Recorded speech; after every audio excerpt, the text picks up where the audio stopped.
I expressly do not consent to this court's jurisdiction and do not. Well, then you are not a named party. So if you're not consenting to this court's jurisdiction, sit down. Oh. You can go because you're not a named party. Today's case takes us to Washtenaw County, Michigan for a highly unusual civil matter. We're in the courtroom of Judge J. Cedric Simpson for a lawsuit involving unpaid rent on a $1 million luxury property, an 8,000 square foot mansion seated on 2 acres featuring 5 bedrooms and a 4-car garage. The problems begin immediately for the defendant, or who we think is the defendant, the moment she opens her mouth. And your name, ma'am? Doshia Banks, occupant. Pardon? Doshia Banks, occupant. Doshia Banks, occupant, Your Honor.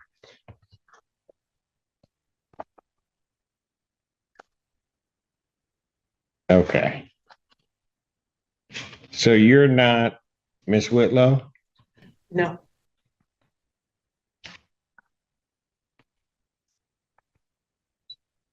So what is your position in this case as you see it?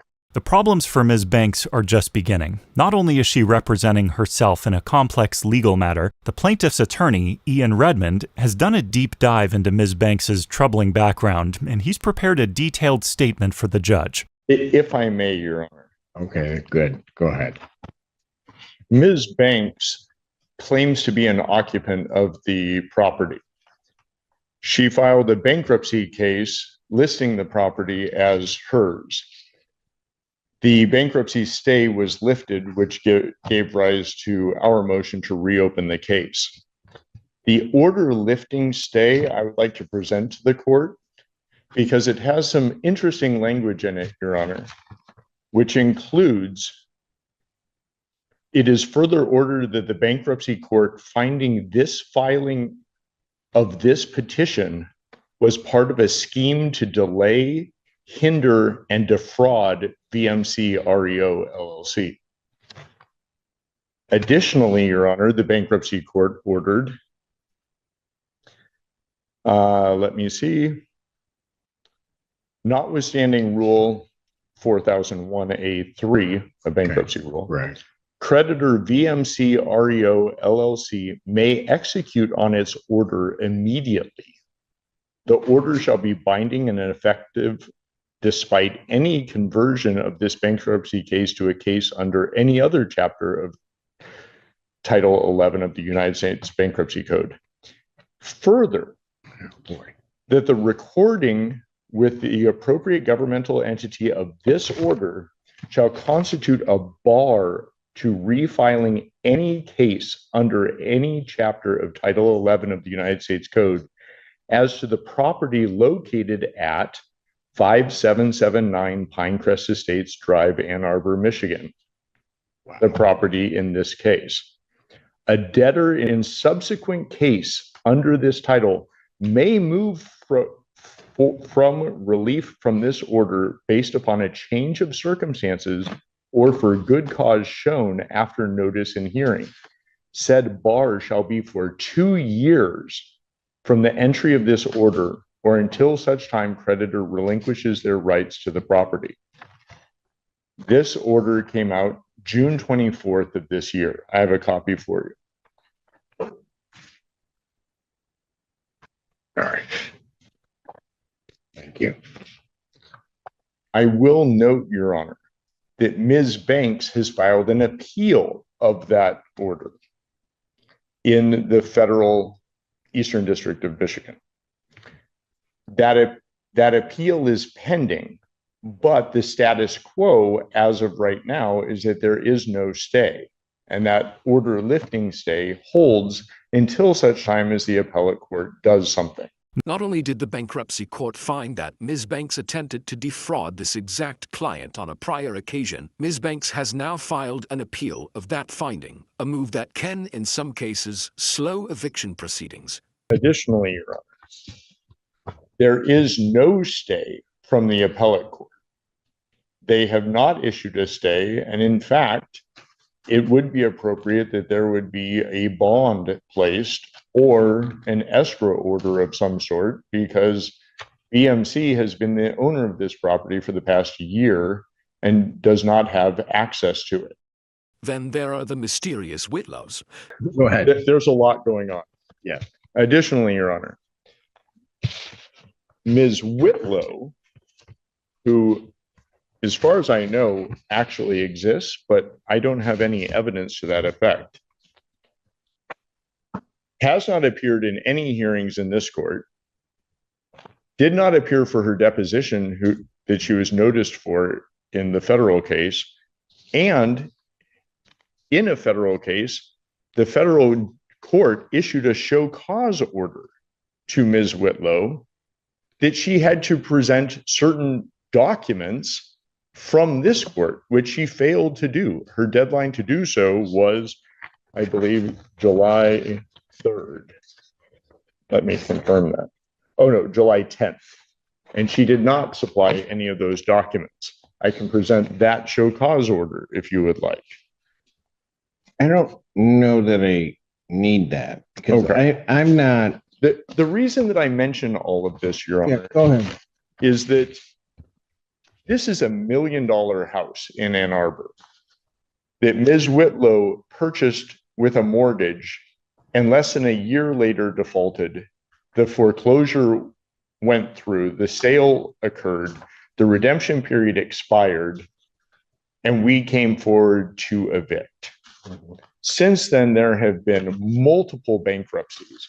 Ms. Whitlow filed 2 different bankruptcy cases. A young man who apparently lives in Arizona filed a bankruptcy case and listed this property as his residence. Ms. Banks has filed a bankruptcy case and listed the property as her residence. At this point, the court has already heard enough to seriously consider reopening the eviction. And then Mr. Redmond adds one more detail. It should also be noted that Ms. Banks was a bankruptcy preparer and has been forbidden from the bankruptcy court from preparing bankruptcies for anyone other than herself. The order lifting the automatic stay talks about that scheme of fraud. I list all of these things to show that the scheme continues. And that's why we would like to reopen this case, because there is no stay in place. We would like to move forward with an immediate eviction, at most an 11-day vacate. And if for some reason that would not be amenable to the court, we would ask for an escrow order or a bond. On $1 million property, I think it would be reasonable that $10,000 a month rent would be reasonable. Judge Simpson now turns to Ms. Banks and asks a simple question: what would she want the court to know? She begins reading from a prepared statement of her own. The language closely resembles arguments often associated with so-called sovereign citizen filings. Just for 60 seconds, and then I wrote something up because I am nervous, quite nervous. But I, Doshia Banks, respectfully appear specially and conditionally for the sole purpose of protecting federally vested occupancy rights and opposing unlawful state action. I expressly do not consent to this court's jurisdiction and do not. Well, then you are not a named party. So if you're not consenting to this court's jurisdiction, sit down. Oh, You can go because you're not a named party. I have a lease. You are not a named party on this. You may have a lease with someone else, and then you can go challenge it. With who? With Whitlow. Ms. Then Whitlow you need to go against Miss Whitlow. Pardon me? Then you may need to go against Miss Whitlow. But if you're not consenting to the jurisdiction of this court, you might as well just sit down. You are not a named party. I do not have to hear from you. Oh, I see. So I need to. I don't know what you need to do, but. Well, let me respond. To what? You're not consenting to the jurisdiction of this court. Why am I hearing from you? I'm recanting You're recanting what? what I just stated. Which part? The part that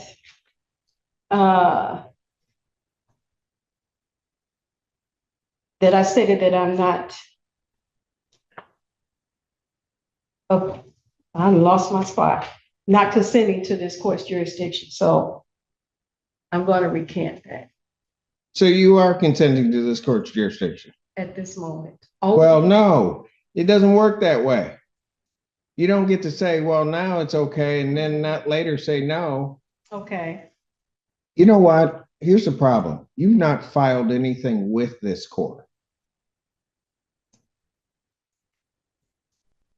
No.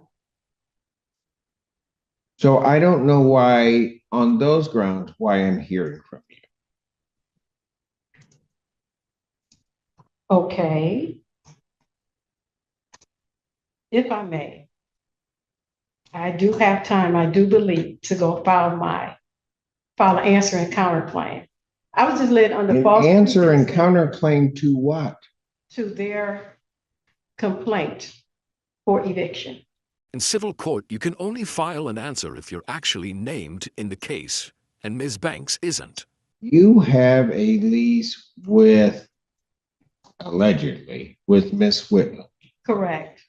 Then that is who you need to pursue it against, Okay. And or whatever the heck you're doing. well, Because you don't have, there is no privity of contract to the extent there would be, or relationship as between the plaintiff in this case and you.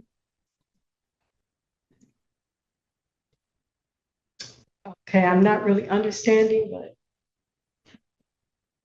Well, let me put it a little bit more simply. If I grant the relief of the plaintiff in this case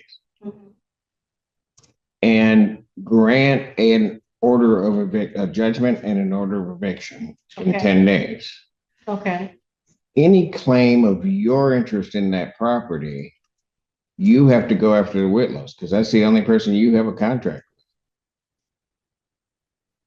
with. Allegedly have a contract with. okay. No, there is an actual contract. I don't know that, ma'am.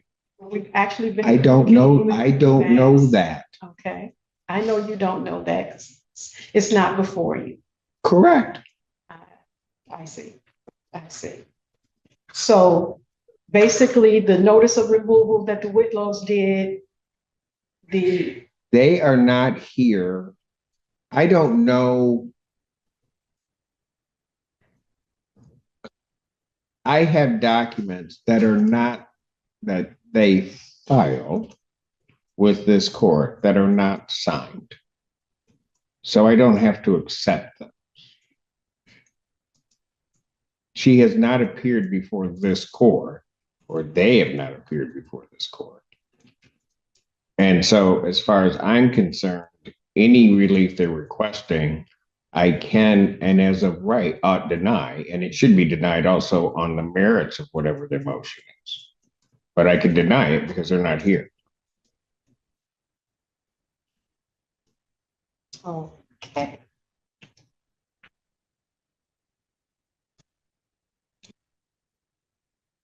Again,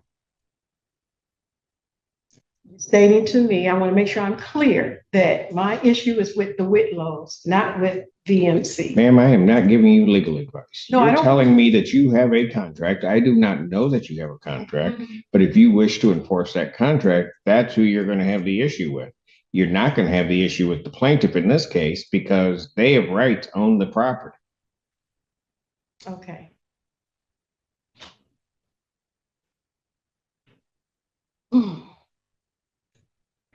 All right, Your Honor, I will speak with the Whitlows that I have finally got an understanding of everything. And I will speak with plaintiff's attorney as well and continue to communicate with Remax, who has came by the house several times.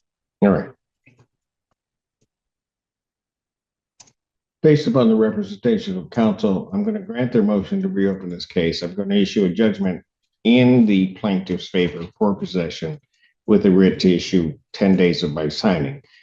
Should the matter be appealed, also contained in that judgment in order, the appeal bond I would set at this time at a rental rate or a rate, and I have looked at the property which is involved in this matter, and it is a significant property. I don't think the $10,000 a month quite does it based upon my calculations. So any appeal bond would be set in the amount of $15,000 per month that would need to be paid to maintain the appeal. Thank you, Your Honor. All right. I will prepare that and present it to you this morning. Thank you. May I say something? Our lease payments was not that high at all. I'm not sure what her mortgage payments were.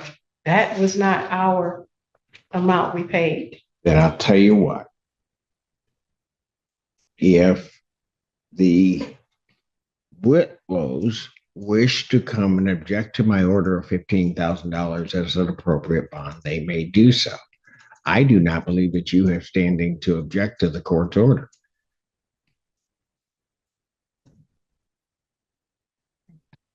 Thank you. Thank you, Your Honor. Thank you. Despite a bankruptcy appeal filed just weeks before this hearing, Judge Simpson refuses to let the case stall indefinitely. He sets a $15,000 monthly bond, more than the plaintiff was asking for, meaning Ms. Banks could remain in the home for now if she pays the court every month while the case continues. However, after this hearing, court records indicate she did not. Within 2 weeks, a writ for eviction was issued. Days later, the court formally ordered the eviction, authorizing the removal of anyone still occupying the property. I'm going to take about a 10-minute break because my head is hurting right this minute. Well, it's not hurting. I mean, I could go on, but I need about 10 minutes after that. Thank you, Your Honor. Court's in recess. All right.